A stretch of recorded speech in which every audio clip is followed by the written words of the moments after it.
It's Katrina with Restore Your Center. Today I wanted to talk about the art of letting go. So I am a person who, once I turned 30, became very emotional, right? It's emotional because I care so much about people, very passionate about how people are. Why are they acting like this? I mean, if they act like this, they're hurting this person, or how can a person be this certain way? Don't they realize how it affects them? Or anyway, that's what I'm thinking. So I'm super emotional about everything. So I had to learn to just let it go. So how did I do this? So one, of course, Qigong. I do the little jumping, just let all that energy drain out. But sometimes that's not enough.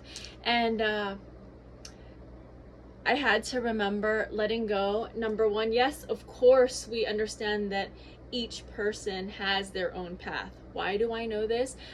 From the book Journey of Souls, the psychologist that wrote the book, wrote the book based on 200 plus children that had basically talked about a reincarnation when they were 5 years old. How many kids can talk about a reincarnation when they're 5 and they vividly remember an old past life of just a regular person, not some famous person, and they would remember who their dad was, nicknames of family members. They would describe their killers, find their killers of whoever killed them in their past life.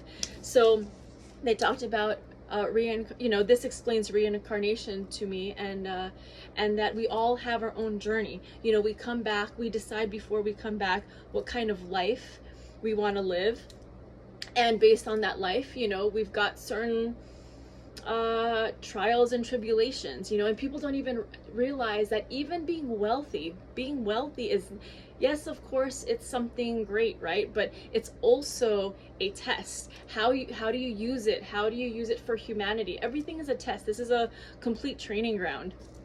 So anyway, back to letting it go. So yes, of course, like I had said, I have to realize, oh yeah, to each their own path, but sometimes I can say that all I want, but how did I really, sometimes what I truly felt was still a little bit deeper. So at the end of the day, I cared about myself. I care about myself, and it's all about self-care, self-love, and of course I care about other people, but we have to come first. And the airlines know this. That's why they say with that oxygen mask, you put the oxygen mask on yourself before you can help other people. You put the oxygen mask on yourself so you can live, survive, and help others.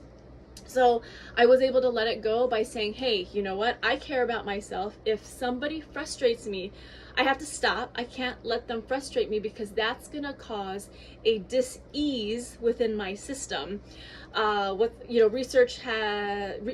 There's so much research out there about mind-body connection. So for example, stress, you increase your stress, you increase the cortisol within your body.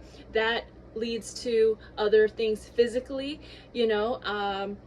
high blood pressure, heart rate, all that stuff, which could eventually lead to other diseases, cancer, other things, right? So I basically, at the end of the day, care about myself more, and I don't want to be affected by other people's emotions. So I basically had to say, hey, you know what? I love myself. I'm not going to let your emotions kill me, make me sick. I'm more important. So basically that's how, that mindset helped me. A lot of people are able to say, like Dewey, he just says, fuck it. But what does that actually mean? I needed to break it down for myself as to what that meant for me. So anyway, hope that helps. Neurolinguistic tip. One of the techniques that we use is, for example, if you have a headache, you think of your shoulders.